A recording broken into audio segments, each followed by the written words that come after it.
to you by Sensodent K. बस pack नहीं है। SLS पैराफिन और दूध का करंट भी कौन? तो लाइफ का करंट ऑन? कुछ भी। तो ट्राई करके देख ले। Sensodent K toothpaste for sensitive teeth. बीते दिनों से सोशल मीडिया पर एक मजेदार ट्रेंड देखने को मिल रहा है। कई social media handles IAS IPS अधिकारियों को टैग करके एक संदेश लिख रहे हैं जो कुछ कुछ ऐसा होता है, इसके आसपास उसकी भाषा होती है।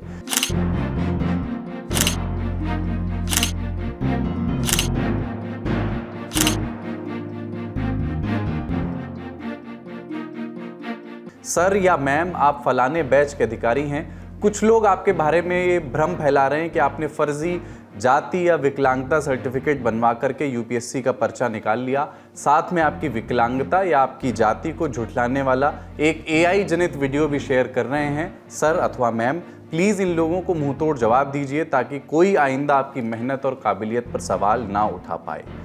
इस एक ट्रेंड में आप भारत की सबसे प्रतिष्ठित परीक्षा पर लग रहे इल्ज़ामों को भी पढ़ सकते हैं और हमारे उस दुर्भाग्य को भी कि उंगली उठाना मना है, वरना नोटिस आ जाएगा। लिहाजा बातें तंजिया कही जा रही हैं या तंज के लहजे में कही जा रही हैं। ये सिर्फ तंज होता तो ढेर सारे अधिकारी जो अपने व्यस्ततम शेड्यूल में से समय निकालकर रील, स्नैप, कटहल का फोटो, हाथी के बच्चे के वीडियो और कभी कभार शासकीय आदेश पोस्ट करते रहते हैं, वो अपने अकाउंट्स प्राइवेट न करते। सोचिए YouTube रेवेन्यू का कितना नुकसान हो रहा होगा। कितने दिनों से एक नया वीडियो नहीं आ पाया। इसका मतलब गड़बड़ है तो सही, कितनी है और किस किस ने की है और किस पैमाने पर की है, बस ये मालूम चलना बाकी है। अभी तो हम ये जानते हैं कि ये सारा बखेड़ा जिस पूजा खेड़कर प्रकरण से शुरू हुआ है, उसमें रोज़ दर्जनों के हिसाब से अपडेट आ रहे हैं। आज इन सब की बात करेंगे कि पूजा का अब क्या होगा और क्या ये मामला बस पूजा के इर्द गिर्द ही रह जाएगा या संघ लोक सेवा आयोग और प्रधानमंत्री कार्यालय के तहत काम करने वाले कार्मिक एवं प्रशिक्षण विभाग की जवाबदेही भी तय होगी। नमस्ते, अपन है कुलदीप और आप देखना शुरू कर चुके हैं दी लल्लन टॉप शो। और आइए एक बार फिर इस ओखली में अपना सिर दें, चूंकि अंततः प्रश्न नौकरी का ही है, तो आपको एक वीडियो दिखाते चलें। ये वीडियो मुंबई से आया है, जहां एयर इंडिया 2200 पदों के लिए वैकेंसी निकली थी उसमें एयर इंडिया में, और एयर इंडिया में लोडर बनने के लिए 25,000 लोग पहुंच गए। एक ऐसी नौकरी जिसमें तनख्वाह 20 से 25,000 के इर्द गिर्द होती है। इस वीडियो को देखिए और सोचिए कि अगर UPSC जैसी परीक्षाओं तक में सेटिंग के आरोप लगने लगें तो आम आदमी लोडर बनने के लिए भीड़ क्यों ना लगाए।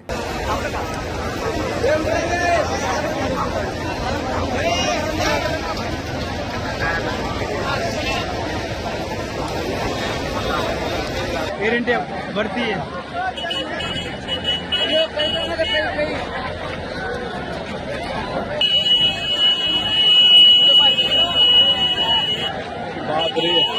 अब आज की बड़ी खबर।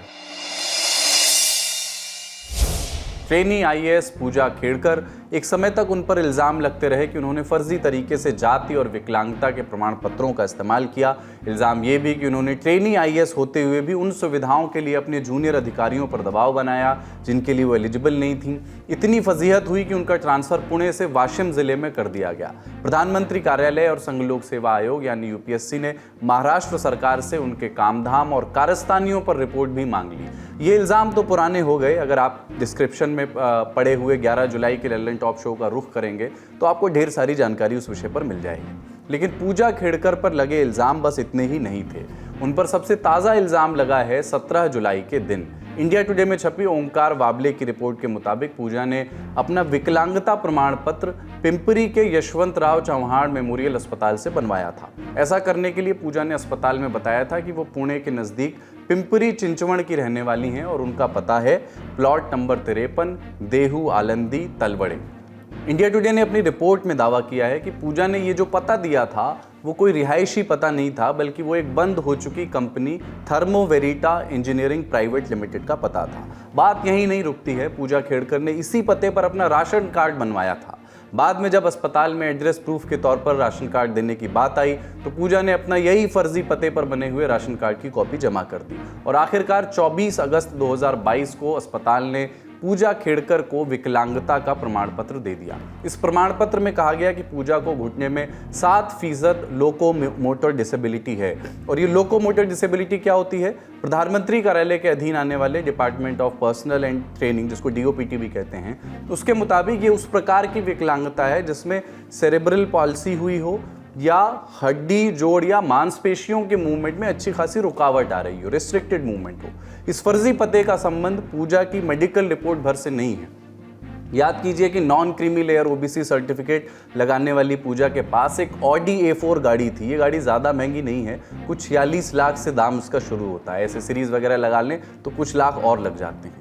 तो इसी किफ़ायती गाड़ी पर पूजा ने महाराष्ट्र शासन लिख करके लाल और नीली बत्ती लगा दी थी। इंडिया टुडे ने दावा किया है कि वो ऑडी दरअसल उसी थर्मो वेरिटा इंजीनियरिंग प्राइवेट लिमिटेड के नाम पर रजिस्टर्ड है। इस कंपनी के बारे में एक और जानकारी सामने आई है कि इस पर अभी तक 2,80,000 रुपए का प्रॉपर्टी टैक्स बकाया है। वहीं फ्री प्रेस जर्नल में छपी एक खबर के मुताबिक इस कंपनी के बोर्ड ऑफ डायरेक्टर्स में पूजा खेड़कर के परिवार का कोई सदस्य शामिल नहीं है, लेकिन इस कंपनी की जमीन का मालिकाना हक जो है वो मनोरमा खेड़कर के पास है।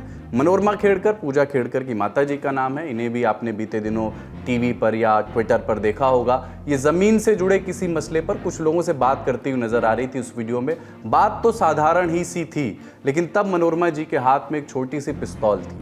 खैर, अब दस्तावेज बता रहे हैं कि मनोरमा जी के पास पिस्तौल के साथ साथ पिंपरी चिंचवड़ में ज़मीन भी है।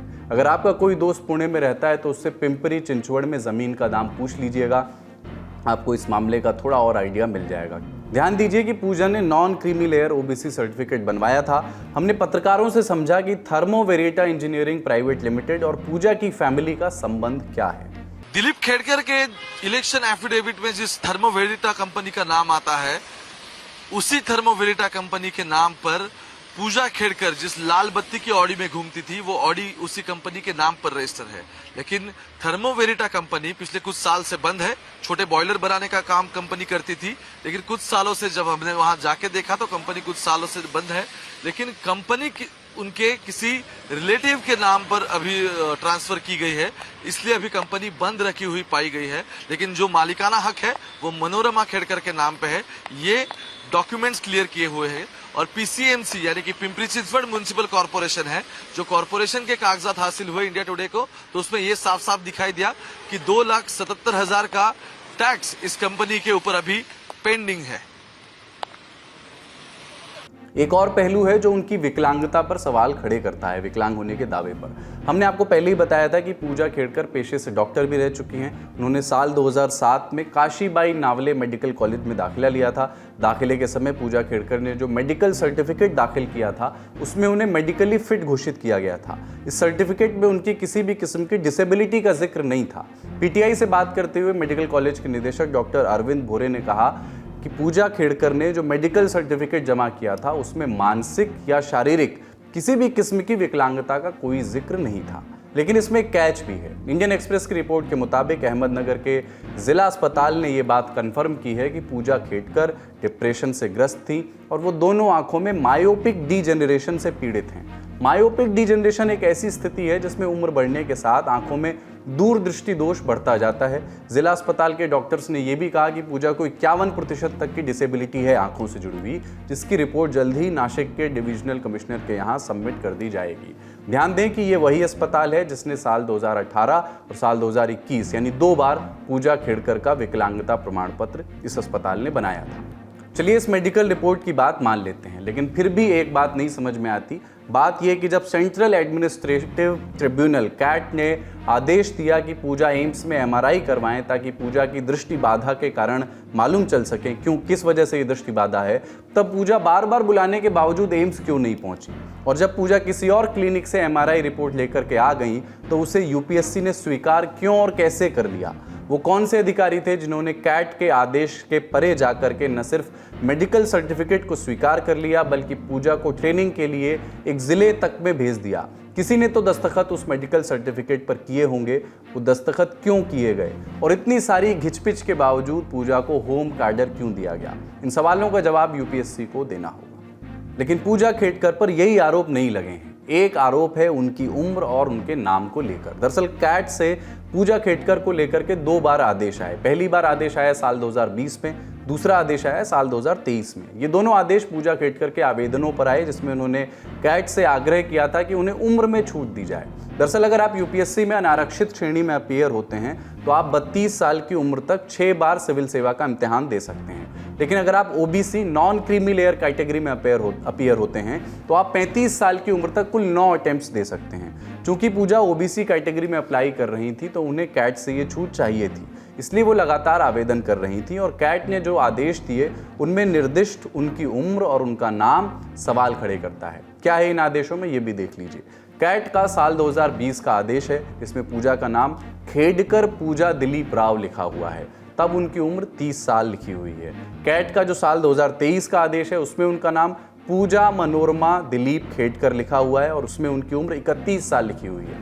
तो आपने गौर किया होगा कि कागजों के मुताबिक 3 सालों के दरमियान पूजा का नाम बदल गया। दिलीप राव पूजा के पिता हैं और मनोरमा माता हैं, तो नाम बदलने में कोई नियम तो नहीं टूटा, लेकिन इसने उनके लिए एक महीन रास्ता खोल दिया। इस पर हम बाद में बात करेंगे।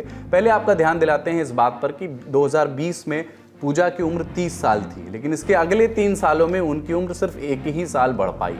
जी हाँ, 2023 के कैट के आदेश में पूजा की उम्र 31 साल दिखाई गई है। कयास लगाए जा रहे हैं कि पूजा खेडकर ने उम्र में ये बदलाव इसलिए करवाया ताकि वो तय सीमा से भी ज़्यादा बार सिविल सेवा का इम्तिहान दे सकें। उन्होंने नाम क्यों बदला, उसके पीछे कयास ये हैं कि वो संभवतः अपना आर्थिक स्टेटस अपनी माता की संपत्ति के हिसाब से दिखाना चाहती होंगी, क्योंकि पिता की संपत्ति के हिसाब से तो वो नॉन क्रीमी लेयर सर्टिफिकेट पा ही नहीं सकती थी। इन आरोपों पर जब मीडिया ने पूजा खेडकर से सफाई मांगी तो उन्होंने कहा कि वो स्वयं गलत सूचनाओं और फेक न्यूज़ की शिकार हुई हैं, उसकी विक्टिम हुई हैं।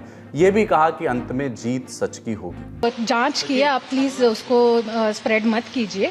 पुलिस को कल जो फीमेल पुलिस कर्मचारी थी 2-3 उनको मैंने बुलवाया था क्योंकि मुझे कुछ काम था, इसीलिए फीमेल कर्मचारी कल मेरे घर पे आए थे। मैम आपकी मदद तो हम जब हमारा इलेक्शन प्रोसेस भी होता है तो it is always kept free and fair, free from interference, just because the process should be strictly followed, ताकि इसमें किसी का नेगेटिव इंटरफेरेंस ना हो। इसीलिए आपको ये जो कॉन्फिडेंशियल इन्फॉर्मेशन है ये शेयर ना करने के पीछे यही उसका कारण है। There is no other reason, just to keep it open, free and fair, and whenever the decision will become public it is open to you all. मैं खुद आपको कॉपी दूंगी उसकी। अब इल्जाम के बाद एक्शन की बात। 16 जुलाई के दिन पूजा खेडकर पर बड़ा एक्शन लेते हुए मसूरी स्थित Lal Bahadur Shastri national academy of administration यानी लबासना ने पूजा का महाराष्ट्र में ट्रेनिंग प्रोग्राम तत्काल प्रभाव से रद्द कर दिया और आदेश दिया कि वो तत्काल अकादमी में आकर के वापस रिपोर्ट करें। पूजा के पास 23 जुलाई तक का समय होगा कि वे अकादमी वापस ज्वाइन करें। वहां पूजा पर क्या एक्शन लिया जाएगा ये भी जानेंगे, लेकिन पहले जानते हैं कि पूजा ने खुद क्या एक्शन लिया है। पूजा ने 16 जुलाई की शाम पुणे के जिला कलेक्टर सुहास दिवस के खिलाफ वाशिम पुलिस में उत्पीड़न की शिकायत दर्ज कराई है। सुहास दिवसे वही अधिकारी हैं जिन्होंने अपनी रिपोर्ट में पूजा खेडकर के ट्रांसफर की अनुशंसा की थी। महाराष्ट्र सरकार ने इस पर अमल करते हुए पूजा को वाशिम भेज दिया। वाशिम पुलिस की 3 महिला इंस्पेक्टर और 1 असिस्टेंट पुलिस कमिश्नर 16 जुलाई की रात पूजा खेडकर के घर भी पहुंचे थे। पूजा की पुलिस से क्या बातचीत हुई इसकी जानकारी अभी सामने नहीं आई है। जब पुलिस से कारण पूछा गया तो उन्होंने कहा कि वे आधिकारिक उद्देश्य से वहां आए हैं। इसके बाद जानकारी आई कि पुणे के जिलाधिकारी के खिलाफ पुलिस थाने में उत्पीड़न की शिकायत दर्ज कराकर कार्रवाई की मांग की गई है। क्या ये शिकायत पूजा के घर पहुंची पुलिस को लेकर के है? उत्पीड़न के आरोपों पर पूजा ने अपने बयान में क्या कहा? इन सवालों के जवाब मामले पर करीब से नजर रख रहे पत्रकारों से जानते हैं। मसूरी बुलावा आने से पहली रात ही पूजा ने पुलिस अफसरों को अपने घर बुलाया था। एसीपी रैंक की महिला पुलिस अफसर, 3 पुलिस अफसर उनके शासकीय निवास स्थान पे आई थी और उसी रात पूजा ने डिस्ट्रिक्ट मैजिस्ट्रेट यानी कि कलेक्टर सुहास दिवसे के खिलाफ हैरेसमेंट का केस फाइल किया था। अभी तक कोई ऑफिशियल केस लॉन्च नहीं हुआ है, लेकिन इसी के केस के रिगार्डिंग पूजा ने स्टेटमेंट दर्ज किया है। फाइनली वाशिम पुलिस ने ये पूरा स्टेटमेंट और ये पूरा मामला पुणे पुलिस के तहत अभी सौंप दिया गया है। तो इसके बाद पूरी जो तहकीकात है वो पुणे पुलिस करेगी। लेकिन पूजा ने इससे पहले भी जब वो प्रोबेशनर या एज ए ट्रेनी यहाँ काम कर रही थी पुणे कलेक्ट्रेट में, तो सिर्फ सुहास दिवसे नहीं बाकी के जो अफसर है, जिन अफसरों ने उसके साथ ये सब छल हुआ है, ऐसे पूजा का इस सब मामले में कहना है, उनके भी नाम का इसमें सब जिक्र किया हुआ है। ऐसी प्राथमिक इंफॉर्मेशन मिल रही है। और सबसे अहम पूर्ण बात यह है, हैरेसमेंट के चार्जेस किसी भी क्लास 4 अफसर पे लगने के बाद अब क्या महाराष्ट्र गवर्नमेंट इस सभी मामले में सुहास दिवसे की भी जांच करेगी, या जिस पुणे पुलिस के पास ये पूरा मामला भी आया है, ये पुणे पुलिस इस सभी में कौन सा एक्शन लेगी, ये देखना भी अहम पूर्ण होगा। और अब बात पूजा पर चल रहे एक्शन की, और ये समझने के लिए हमने एक्सपर्ट्स का सहारा लिया। पहला सवाल था कि पूजा अब लबासना जाएंगी तो वहाँ पर वो क्या काम करेंगी।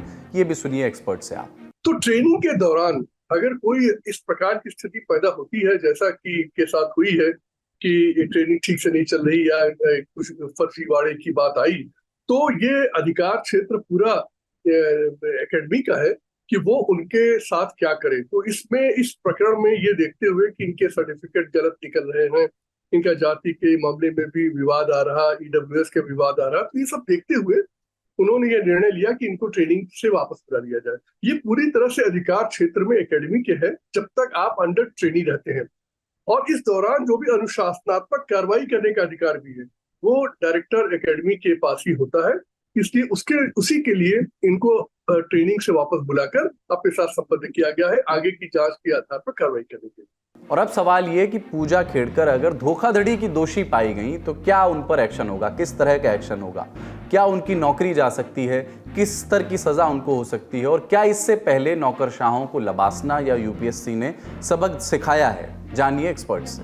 देखिए, सीधी सी बात है, जब आपने चयन का आधार ही आपका वो सर्टिफिकेट है, विकलांगता सर्टिफिकेट है और कास्ट सर्टिफिकेट है, और अगर वही गलत पाया जाता है तो इसमें दो तरह के मामले उठते हैं कि आप एक तो उस सर्विस में चयन होने की वो लायक ही नहीं थे क्योंकि आपका चयन नियमित रूप से सामान्य लोगों में नहीं हुआ, आपने उसका लाभ उठाया और वो लाभ का जो आधार था वही गलत निकला, तो सीधे तौर पे इनकी सेवाएं समाप्त की जाएंगी, की जानी चाहिए अगर ये बात सही निकलती है। दूसरा, ये भी एक आपराधिक मामला है क्योंकि हमारे जो देश के कानून में अगर कोई व्यक्ति कोई गलत अभिलेख प्रस्तुत करता है अधिकारी के सामने, गलत तथ्य रखकर कोई लाभ उठाता है, कोई सेवा प्राप्त करता है, तो अगर ये पाया जाता है कि उसने गलत तथ्य रखे, गलत सर्टिफिकेट रखे, तो उसके विरुद्ध फर्जी कागजात प्रस्तुत करने का पुराना जो हमारा इंडियन पिनल कोड था उसके तहत ये धोखाधड़ी फर्जीवाड़े का परिभाषा में आता है और ये एक दंडनीय अपराध है। तो ये जो भी रिपोर्ट में आता है अगर ये सच पाया जाता है तो इनकी सेवा समाप्ति की जानी चाहिए, की जाएगी। दूसरा, इनके विरुद्ध आपराधिक मामला भी दर्ज किया जाएगा। मैं यहाँ पर एक और बात दर्शकों के लिए कहना चाहता हूँ कि देखिए, ये जो मामला उठा है इसने हमारे देश की सर्वोच्च संस्था पब्लिक सर्विस कमीशन इस पर प्रश्न चिन्ह लगा दिया कि आखिर ये हो क्या रहा कि आईएएस के लिए 10-10, 12-12 लाख लोग दिन रात मेहनत करके काम करने वो आने में कोशिश करते हैं और हो ये रहा है। तो ये पूरे देश के लिए अब बहुत जरूरी हो गया है कि जो इस प्रकार के विकलांगता सर्टिफिकेट लेकर जितने लोग आए हैं पिछले 8-10 साल में, उनकी एक बार एक ठोस जांच कराई जाए।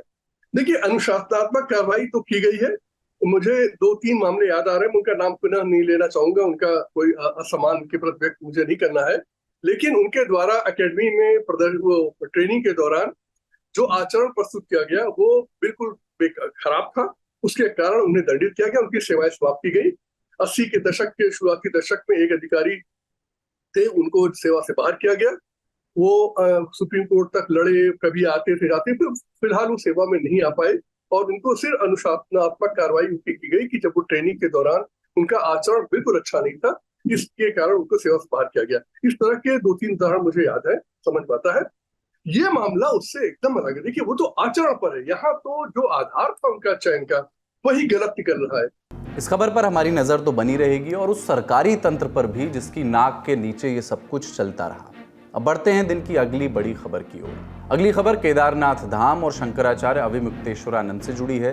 शंकराचार्य अविमुक्तेश्वरानंद ने दावा किया है कि उत्तराखंड में मौजूद रुद्रप्रयाग धाम से 228 किलो सोना चोरी हो गया है। क्या है ये मामला, इसको समझते हैं। दरअसल जून 2023 में केदारनाथ मंदिर के मुख्य पुजारी संतोष त्रिवेदी ने इल्जाम लगाया था कि मंदिर में 228 किलो सोने का घोटाला हुआ है, जिसकी कीमत लगभग 125 करोड़ रुपए आंकी जा रही है। दरअसल ये 228 किलो का सोना साल 2005 में मंदिर की दीवारों पर लगाया गया था और ये सारा सोना किसी दानदाता ने दिया था। लेकिन संतोष त्रिवेदी ने साल 2023 में इल्जाम लगाया कि धीरे धीरे ये सारा सोना पीतल में बदल गया है। संतोष त्रिवेदी ने कहा था कि बद्रीनाथ केदारनाथ समिति यानी BKTC जिसको कहते हैं, उसने ये गड़बड़ी की है। 2023 में जब ये मामला उठा तो मंदिर समिति ने इसे बोगस करार दिया था और कहा था कि मंदिर समिति को बदनाम करने की ये साजिश है। लेकिन साल बीता और मुंबई में अनंत अंबानी और राधिका मर्चेंट की शादी हुई। इस शादी में शंकराचार्य अभिमुक्तेश्वरानंद भी शरीक हुए। प्रधानमंत्री नरेंद्र मोदी को आशीर्वाद देते हुए उनकी तस्वीर भी वायरल हुई। शादी के बाद 15 जुलाई के दिन पत्रकारों ने अभिमुक्तेश्वरानंद से पूछा कि वो दिल्ली में बन रहे केदारनाथ मंदिर पर क्या सोचते हैं। दरअसल दिल्ली के बुराड़ी में एक मंदिर का निर्माण कराया जा रहा है जिसका नाम केदारनाथ मंदिर रखा गया है। मंदिर के ट्रस्ट ने 10 जुलाई को उत्तराखंड के सीएम पुष्कर सिंह धामी से इसका शिलान्यास भी करवाया था, जिसके बाद इस मंदिर के निर्माण में तेजी आई। और जब दिल्ली में एक केदारनाथ मंदिर बनने लगा तो रुद्रप्रयाग में मौजूद केदारनाथ मंदिर के पुरोहितों ने आपत्ति दर्ज कराई। मूल केदारनाथ मंदिर में प्रदर्शन शुरू हुए कि जब केदारनाथ मंदिर एक ही है तो नया मंदिर दिल्ली में बनाने का मतलब क्या है। अब 15 जुलाई को पत्रकार शंकराचार्य से इस मंदिर के सवाल को लेकर के मुखातिब हुए और फिर से 228 किलो सोने का मुद्दा उठ गया। सोने का घोटाला हो गया, आप पत्रकार लोग क्यों नहीं उठाते हो? तो जब वहाँ पर घोटाला हो गया तो अब आप दिल्ली में केदारनाथ बना लोगे, वहाँ पर फिर दूसरा घोटाला करोगे। 228 किलो सोना केदारनाथ से गायब कर दिया गया। ये कहाँ का नियम है? क्यों नहीं उठाते हो प्रेस वाले इस बात को? आज तक कोई जांच तक नहीं बैठाई गई। 228 किलो सोना का घोटाला केदारनाथ में हो गया।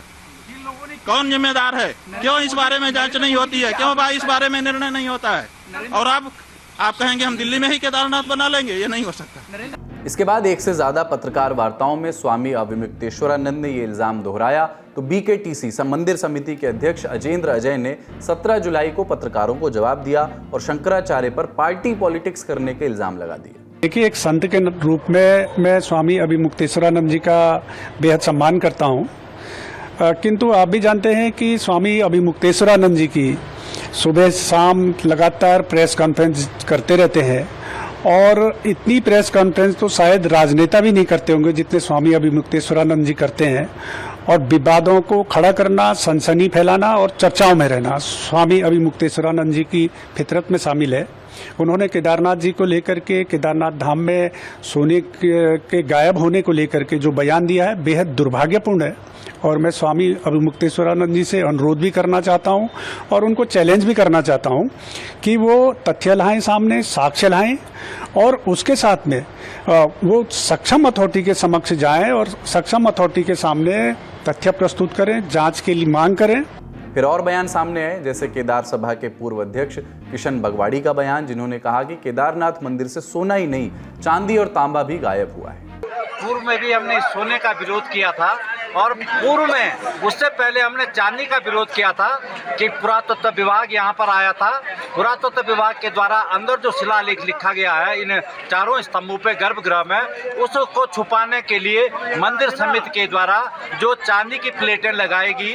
और वर्तमान में जो सोने का प्रकरण है, बार बार शंकराचार्य स्वामी जी उठा रहे हैं उस प्रकरण को। हमने यहाँ के तीर्थ पुरोहित ने पूर्व में भी उस प्रकरण को उठाया था कि इस तरह जो है हमारे मंदिर के साथ अनावश्यक छेड़खानी नहीं की जाए, उसके पुरातत्व को जो है न छुपाया जाए। लेकिन जो चांदी का प्रकरण है, जो सोने का प्रकरण है, 228 प्लेटें जो सोने की हैं वो कहाँ गई, उस पर न्यायिक जांच क्यों हो रही है। इसके बाद ज्योतिर्मठ यानी वो मठ जिसके शंकराचार्य अभिमुक्तेश्वरानंद अनुयायी हैं, उनके सीईओ चंद्र प्रकाश उपाध्याय ने लिखित बयान जारी करके कहा कि यदि बीकेटीसी अध्यक्ष की बाबा केदार में आस्था है तो उन्हें बिना देरी किए हुए केदारनाथ धाम सोना प्रकरण की उच्च स्तरीय जांच करानी चाहिए। आखिर कैसे सोना तांबे या पीतल में बदल गया। उम्मीद है कि इस मामले का सच जल्द सामने आएगा और जब आएगा तो हम उसे आप तक लेकर के जरूर आएंगे। अब चलते हैं दिन की सुर्खियों की ओर। पहली सुर्खी है महाराष्ट्र से जुड़ी हुई। महाराष्ट्र सरकार ने विधानसभा चुनाव से 3 महीने पहले एक नई योजना का ऐलान किया है। इस योजना के तहत 12वीं पास छात्रों को 6,000 रुपए, डिप्लोमा धारकों को 8,000 रुपए और ग्रेजुएशन कर चुके छात्रों को हर महीने 10,000 रुपए दिए जाएंगे। महाराष्ट्र के मुख्यमंत्री एकनाथ शिंदे ने इसे मध्य प्रदेश की चर्चित योजना की तर्ज पर लाडला भाई योजना कहा है। एकनाथ शिंदे ने मीडिया को जानकारी देते हुए कहा कि सरकार की नज़र में लड़का और लड़की में कोई फर्क नहीं है। राज्य सरकार की ये योजना बेरोजगारी का समाधान लेकर के आएगी, ऐसा उन्होंने कहा। दरअसल 27 जून को महाराष्ट्र के डिप्टी सीएम और वित्त मंत्री अजीत पवार ने बजट पेश किया जिसमें लाडली बहन योजना का जिक्र था। इसमें 21 से 60 वर्ष की महिलाओं को हर महीने 1,500 रुपए देने की योजना थी। इसके बाद उद्धव ने कहा कि लड़कियों के लिए सरकार योजना ले आई, लेकिन लड़कों के बारे में सरकार क्या सोच रही है। इसके बाद अब राज्य सरकार ने ये घोषणा की है। इस पर आई विपक्ष की प्रतिक्रियाएं सुनिए। बड़े चेहरे यानी नरेंद्र मोदी जी को अगर लोगों ने नकारा है एकनाथ शिंदे जी, देवेंद्र फडणवीस जी और अजित पवार जी की मोदी साहब के सामने तो कोई मतलब नहीं। इसके लिए इन्होंने पहले लाडली बहना योजना लाया कि हर बहन को हम 1500 देंगे, और अब आनंद फानन में लाडला भाई योजना ले आए हैं, जिसमें कह रहे हैं कि हम जो 12वीं पास है उनको हम 6000 देंगे, जो डिप्लोमा किए हैं उनको हम 8000 देंगे, और जो ग्रेजुएट है उनको हम 10,000 देंगे। ये बेचैनी दिखा रही है कि महायुति सरकार जाने वाली है, इनकी विदाई तय है। सो ये सब देखिए, ये कितने दिन तक चलेगी योजना, इसका पैसा कहाँ से आएगा। अनाउंस तो आपने कर दी, और ये इलेक्शंस हैं इस समय, just before the elections announcing this योजनाज, मतलब थोड़ा अजीब ही लगता है। फ्रीबीज कहेंगे ना तो इनको कि आपको कोई मतलब आप फ्री में दे रहे हैं। पहले तो आप खुद ही क्रिटिसाइज करते थे कि रेवड़ियाँ हैं, फ्रीबीज हैं, तो इसका कोई ज़्यादा औचित्य नहीं है। कितने दिन तक चलेंगी, पैसा कहाँ से आएगा उसका। दूसरी सुर्खी एक और चुनावी राज्य हरियाणा से जुड़ी है। यहाँ पर भी चुनाव के 3 महीने पहले ऐलान हुआ है अग्निवीरों को राज्य की कुछ सरकारी नौकरियों में 10% आरक्षण देने का। हरियाणा के मुख्यमंत्री नायब सिंह सैनी ने कहा है कि सरकार अग्निवीरों को police constable, mining guard, forest guard, jail warden और एसपीओ की सीधी भर्ती में 10% आरक्षण देगी। हरियाणा सरकार ने ग्रुप सी पदों पर भर्ती में अग्निवीर के लिए 5% आरक्षण की घोषणा की है। वहीं जो अग्निवीर 4 साल बाद खुद काम करना चाहेगा उसे सरकार 5 लाख रुपए तक का लोन बिना ब्याज के देगी। हरियाणा सरकार के फैसले के बाद विपक्षियों ने क्या कहा वो भी सुन लीजिए। अरे जिस पॉलिसी को, जिस स्कीम को पूरे देश की जनता नकार चुकी है, उसी स्कीम को लागू करने पर ये राष्ट्रवादी बजिद क्यों है? ये देश के नौजवानों के ऊपर भी अत्याचार है और उनके भविष्य के साथ भी खिलवाड़ है। तीसरी सुर्खी भी ऐसे ही एक ऐलान से जुड़ी हुई है। कर्नाटक की कांग्रेस सरकार ने फैसला लिया है कि प्राइवेट कंपनियों में कन्नड़ भाषी लोगों के लिए आरक्षण का बिल पास कराया जाए। खबरों के मुताबिक 17 जुलाई को कैबिनेट में इसे लेकर के बिल पास हो चुका है, जिसे 18 जुलाई को विधानसभा में पेश किया जाएगा, जहां इस पर चर्चा होगी और फिर वोटिंग होगी। अगर ये बिल पास हो जाता है तो मैनेजर जैसे पदों पर 50% और गैर मैनेजमेंट वाले 75% पदों को, ये प्राइवेट नौकरी की बात हो रही है, इन पदों पर कन्नड़ भाषियों के लिए रिजर्वेशन लागू हो जाएगा। इस बिल की घोषणा करते हुए कर्नाटक के मुख्यमंत्री सिद्धरमैया ने कहा कि हम एक प्रो कन्नड़ सरकार हैं और कन्नड़ लोगों के भले की फिक्र करना हमारी प्राथमिकता है। इस बिल की घोषणा होते ही सबसे बड़ा विरोध कॉर्पोरेट सेक्टर की ओर से ही किया गया। मणिपाल ग्लोबल एजुकेशन सर्विसेज के अध्यक्ष मोहनदास पई ने विधेयक को असंवैधानिक बताया। If you want to promote Kannadigas for jobs, spend more money on higher education, train them, spend more money on skill development, spend more money on internships, spend more money on apprenticeship programs, so they all become skilled. वहीं Biocon की अध्यक्ष किरण मजूमदार शॉ ने बयान जारी करके कहा कि इस बिल से टेक्नोलॉजी फील्ड में लीडर के रूप में कर्नाटक के स्टेटस पर कोई प्रभाव नहीं पड़ना चाहिए। इसके अलावा टेक्निकल इंडस्ट्री के कंसोर्टियम नेस्कॉम ने बयान जारी करके कहा है कि कर्नाटक सरकार का ये कदम चिंताजनक है। विरोध हुआ तो कर्नाटक सरकार ने सुर भी बदले थोड़े से। कैबिनेट मंत्री प्रियांक खड़गे ने कहा कि यह बिल लेबर डिपार्टमेंट द्वारा लाया गया है और हमें भरोसा है कि बिल के प्रावधान जब आधिकारिक रूप से सामने रखे जाएंगे तो सभी मंत्रालयों और सभी इंडस्ट्रीज से बात की जाएगी। अगली सुर्खी आई है भारतीय जनता पार्टी की जानिब से और 2 राज्यों में हो रही बयानबाजियों से। पहली बारी है पश्चिम बंगाल की। भाजपा विधायक और विपक्ष के नेता शुभेंदु अधिकारी ने 17 जुलाई को पार्टी की राज्य कार्यकारिणी की बैठक में कहा कि सबका साथ सबका विकास, लेकिन अब हम ये नहीं कहेंगे, अब हम कहेंगे जो हमारे साथ हम उनके साथ। सबका साथ सबका विकास कहना बंद करो। उन्होंने आगे ये भी कहा कि भाजपा को अल्पसंख्यक मोर्चा की ज़रूरत भी नहीं है, हम जीतेंगे, हम हिंदुओं को बचाएंगे और संविधान को बचाएंगे। अब बारी झारखंड की। यहाँ पर असम के मुख्यमंत्री हिमंता बिस्वा शर्मा पहुंचे हुए थे। उन्होंने रांची में पत्रकारों से बात करते हुए कहा कि असम में मुसलमानों की आबादी बढ़ रही है और ये उनके लिए जीने मरने का मुद्दा है। देखिए, बदलते डेमोग्राफी मेरे लिए, मैं असम से आया हूँ, ये मेरे लिए बहुत बड़ा मुद्दा है। इसलिए मैं असम में, बंगाल में हर दिन, मेरा असम में मुस्लिम पॉपुलेशन 40% हो चुका है। 1951 में 12% था, आज असम में मुस्लिम पॉपुलेशन 40%। हम जिला की जिला खो चुका हूं। तो मेरे लिए ये मुद्दा पॉलिटिकल नहीं है, मेरे लिए ये जीना और मरने का मुद्दा है। भाजपा नेताओं के बयानों पर विपक्ष की प्रतिक्रिया भी सुन लीजिए। जो बोलना था तो बोल दिया, वो बोल रहा है माइनॉरिटी मोर्चा नहीं होना चाहिए, ये तो डेमोक्रेसी का खिलाफ है। आज के ललन टॉप शो में बात यहीं तक। अपना और अपनों का ख्याल रखिए, देखते रहिए दी ललन टॉप। शुक्रिया, शुभ रात्रि।